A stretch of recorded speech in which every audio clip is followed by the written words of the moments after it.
Olá, doutores, sejam muito bem-vindos a mais um vídeo aqui no nosso canal.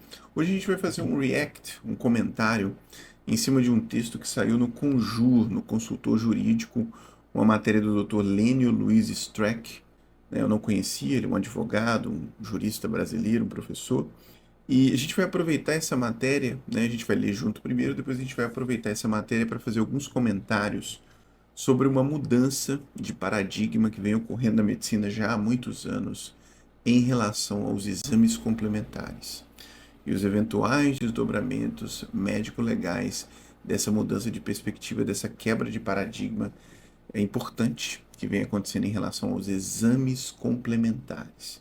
Então vamos lá, eu vou ler com vocês primeiro e depois a gente vai fazer os comentários. Então vamos lá. Gaslighting e o médico invocou a súmula 7 e não requisitou exames, né?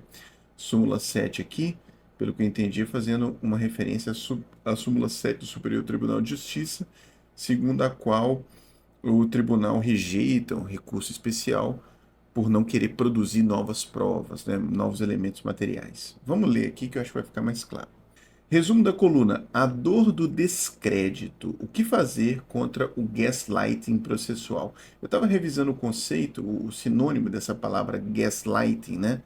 Parece que o significado é como se fosse uma manipulação psicológica de modo a distorcer a realidade. Uma manipulação do interlocutor, né? De maneira a distorcer o que está sendo discutido, né? E com essa distorção manipular em direção a um ponto de interesse, né? O discurso em relação a um ponto de interesse. Então vamos lá, falarei do gaslighting jurídico. Mas antes, qual é o conceito usual de gaslighting? O conceito usual de gaslighting está em vários compêndios, né? É que se trata de uma forma de abuso psicológico em que informações são distorcidas, seletivamente omitidas, ignoradas ou inventadas, fazendo a vítima duvidar de sua própria memória, percepção e sanidade. Então, assim, eu já achei complicado aqui porque, pela definição dele, o gaslighting seria algo voluntário. Então, né, pelo que eu entendi aqui, é algo em que a pessoa voluntariamente manipula um discurso, né, inventando ou distorcendo informações de modo a fazer a vítima duvidar da sua própria memória. O mais comum é o gaslighting médico. Funciona assim: o paciente conta seus sintomas e o médico ignora. Pior, não pede exames. Em uma alegoria com o direito, digamos que o médico invoca a súmula 7 ou a 2883 contra o paciente, como veremos na sequência, né? Depois a gente vai fazer alguns comentários, principalmente em relação a essa frase aqui, né? O paciente conta seus sintomas e o médico ignora. Pior, não pede exames. Ou seja, não pedir exames é pior do que ignorar os sintomas. É isso que está dizendo aqui, né?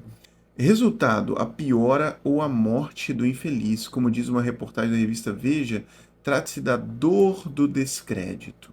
Há um movimento inédito contra o gaslighting médico. O abuso é caracterizado por desprezo ou subvalorização de sintomas relatados pelos pacientes e pode resultar em sérios riscos. Pausa para uma reflexão e seguir adiante. Pensemos agora na súmula 7, ou nas negativas dos embargos respondidos assim: nada a responder. A parte quer rediscutir a causa, não há contradição, o juiz tem livre convencimento ou o precedente é apenas persuasivo. Então, o que ele diz aqui, né? A gente não vai ler tudo, mas na verdade é a apresentação de algum tipo de recurso especial ou de algum tipo de embargo e a autoridade judicial, ao invés de ouvir aquilo, né, diligentemente, atentamente, ela simplesmente se furta a dizer que não há nada para rediscutir e é isso mesmo, né? Então seria algum tipo assim de atitude negligente, né? Deixa para lá e não vai se debruçar sobre aquilo. Tá. Mas aí o ponto que eu queria já passou ali. Eu acho que ele tem alguma outra referência que é o tal do gaslighting médico, que é uma alegoria estranha, que uma comparação realmente que eu não consegui encontrar um bom fundamento. Então, que ele ainda fala ainda da parte do direito, né, do tal do gaslighting processual e tal. Aí aqui, ó. Na medicina, seria algo como o paciente chegar com pressão alta, taquicardia, tossindo e o esculápio não fazer as medições protocolares e receitar paracetamol.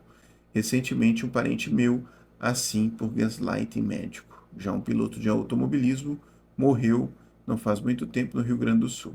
Gaslighting esculpido em Carrara. Ficou 3 horas esperando no hospital. Tudo indicava fraturas internas. O gaslighting médico matou.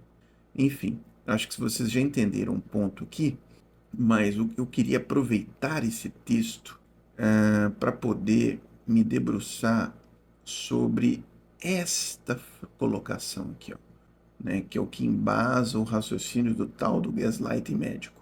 O paciente conta seus sintomas e o médico ignora.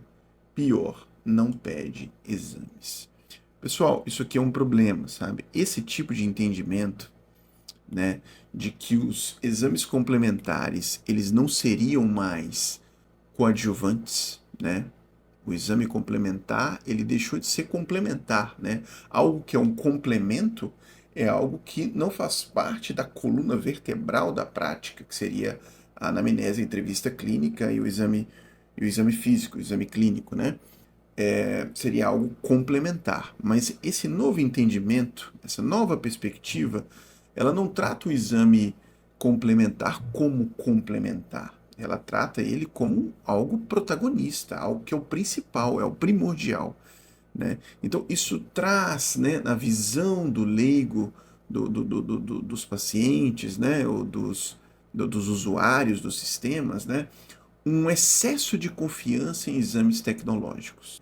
Depositam toda a sua esperança no resultado de um exame laboratorial, ou de um exame de imagem, ou de um exame funcional. Né? E como a sua confiança está toda depositada ali, se esse exame não é solicitado, então na cabeça daquela pessoa a matéria não foi suficientemente discutida. Aquele sintoma não foi exaustivamente avaliado, porque o exame não foi solicitado. É algo realmente perigoso esse tipo de visão.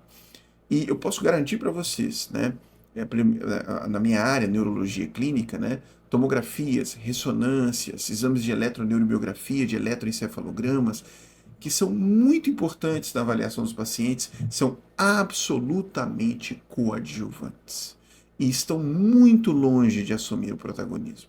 Então, na grande parte dos pacientes, o diagnóstico não emerge do exame complementar, mas emerge da história clínica. É conversando com aquela pessoa, é analisando a maneira como os sintomas ocorreram, como eles se apresentaram, como sucederam, né, e mexendo naquele assunto. E com o complemento do exame clínico, o exame neurológico, você chega numa hipótese principal, que pode ser corroborada ou não com um exame complementar, e eu vou dar aqui ao final do vídeo 3 exemplos ilustrativos de situações em que os exames complementares não precisariam ser pedidos, mas eles são pedidos. Eles são pedidos pelo médico porque o médico se vê fragilizado nessa relação.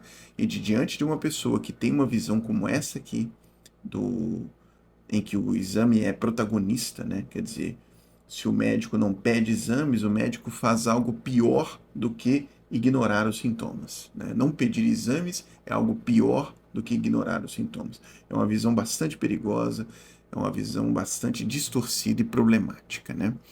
E junto com essa valorização excessiva do exame complementar, ocorre também a desvalorização daquilo que é o mais importante. Né? Eu entendo, claro, existem especialidades médicas como a oftalmologia, como a dermatologia, até a cardiologia, né, que são especialidades muito mais objetivas e que realmente os exames complementares podem ter realmente um papel mais importante. Né? Agora, existem algumas especialidades, como a psiquiatria ou a neurologia clínica, em que esse papel dos exames complementares ele é menor. E é como eu disse, o diagnóstico e a solução, na grande maioria das vezes, emerge da história clínica e não do resultado dos exames complementares. Sem contar, né, pessoal, do lobby da indústria farmacêutica, do lobby das empresas que ganham com essa roda girando de exames complementares excessivos, né? É algo que eu chamava até num perfil que a gente tinha para discutir cognição da espiral vermelha. O paciente ele caía nessa espiral vermelha e ele não conseguia sair. Um exame, o resultado de um exame gerava o pedido de um novo exame e o paciente passava a seguir a sua vida apenas para realizar exames. E ele não obtinha pouquíssimo resultado daquilo. Aquilo agregava muito pouco na vida dele. E além de agregar pouco, deixava preocupado excessivamente com essas questões. Ao invés de tratar, de gastar mais tempo com coisas que realmente poderiam ajudar a vida dele, como, por exemplo, situações de mudança de hábitos de vida, por exemplo. Ele ficava muito mais preocupado em realizar um exame complementar do que implementar uma mudança de hábito de vida na rotina dele, né? Então você vê como é que é algo perigoso e deletério, né? Tinha uma época mesmo, agora eu já não estou vendo falar muito, né? Mas que se falava do tal do check-up neurológico, né? O check-up neurológico seria uma pessoa assintomática que procuraria, por exemplo, um neurologista clínico para poder se submeter a exames, né? Isso é uma pessoa assintomática, né, para poder fazer o tal do check-up neurológico, né? Isso é uma coisa absolutamente questionável. Claro, avaliação periódica de saúde, exames complementares que são considerados preventivos, né, de detecção precoce de algumas doenças, eu não estou discutindo isso aí, mas é altamente controverso um check-up neurológico. Um indivíduo assintomático se dirigir a um neurologista para fazer diversos exames assintomático, hein? Em busca de uma pretensa prevenção de doenças, né? Então, pouca coisa boa pode sair de um cenário como esse aí, né? Então, diante desse tipo de pressão, né, essa pressão já do paciente que talvez tenha marcado uma consulta para fazer o exame, diante da pressão dos próprios operadores do direito, que olham para os exames complementares não como complementares, mas como colunas do diagnóstico médico, e se o médico não pede esses exames, ele já se mostra prontamente negligente, né? É o que a gente conseguiu depreender desse texto aqui. Diante de toda essa pressão, o que o médico faz? Ele solicita exames. E ele solicitará exames mesmo naqueles cenários em que ele sabe que aqueles exames não seriam necessários, em que o caso poderia prescindir dos exames, poderia chegar a uma conclusão, a uma solução satisfatória, uma conduta terapêutica segura e responsável sem o uso dos exames complementares. Ele sabe disso, mas ele vai solicitar? Ele vai solicitar. Porque ele encontrou nisso uma maneira de se defender dessa quebra de paradigma, dessa nova visão que se tem a respeito dos exames complementares. E ao fazer isso, ele pode sobrecarregar o sistema, né? O sistema de saúde suplementar, o SUS, todos esses sistemas sobrecarregados com exames cujos resultados são, em sua maior parte, normais, né?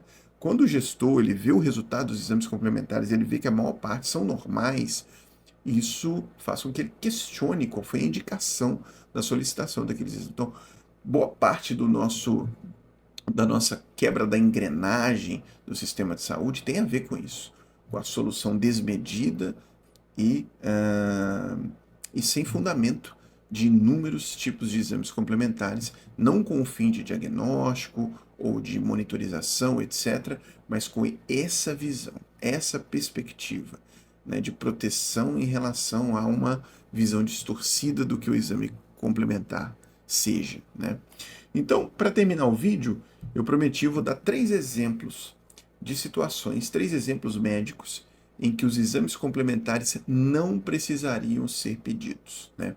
Primeiro exemplo, migrânia, enxaqueca clássica. Pegou uma paciente feminina, idade jovem, com uma dor de cabeça tipicamente migranosa, que preenche todos aqueles critérios de uma enxaqueca com ou sem aura, né? E que responde maravilhosamente ao tratamento, a uma conduta. Essa seria uma situação em que os exames complementares não precisariam ser pedidos. A literatura médica, ela ampara o profissional para conduzir um caso desse, se não houver sinais de alerta, para que ele possa conduzir sem a solicitação de exames complementares. Uma outra situação, um paciente jovem que começa, por exemplo, com uma dor no braço, depois de uma prática vigorosa de atividade física, e o médico entrevista ele, sabe ali a sequência exata dos sintomas, sabe o gatilho provável daquilo, e ao exame físico constata que ele tem ali uma tendinopatia aguda ou subaguda. Há necessidade, num caso desse, de exame complementar? Absolutamente. Não há necessidade de nenhum exame complementar. O médico poderia conduzir com segurança um caso como esse. E um terceiro exemplo, imagine um caso em que uma pessoa, diante de um estressor, né, ela desenvolve alguns tipos de sintomas ou de sinais psíquicos, de estresse, né, e desenvolve ali alguns sintomas de, por exemplo, insônia aguda, ou sintomas ansiosos, ou até alguns sintomas depressivos. E o médico poderia, em princípio, conduzir isso daí sem a ajuda de exames complementares, ele estaria respaldado pela literatura médica. Bom, eu dei 3 exemplos aqui, mas eu poderia dar muitos outros. Existem inúmeras outras situações. E de modo algum, com esse vídeo, eu quero descreditar os exames complementares. Eles são importantes, em muitos casos são determinantes. De fato, existem situações em que você não pode prescindir deles, né? Inclusive, eu citei aqui um caso de sintomas depressivos, mas, por exemplo, um psiquiatra, diante de um caso de depressão maior, ele certamente fará uso de exames complementares, de hormônios tireoidianos, de vitaminas, sem dúvida, né? Eu dei aqui um caso específico de uma presença de um agente estressor, né? Mas, de maneira nenhuma, eu quero descreditar os exames complementares. Mas que fique claro que os exames são complementares e que eles ainda não fazem parte da coluna vertebral da prática clínica, do diagnóstico e da terapêutica. Tá bom, pessoal? Espero que tenham gostado do vídeo. Deixe aí o seu like se você gostou e se inscreva no nosso canal se você é um médico que trabalha com perícias médicas ou é um operador do direito que se interessa por esse tipo de material. Até o próximo vídeo, se Deus assim o permitir. Grande abraço.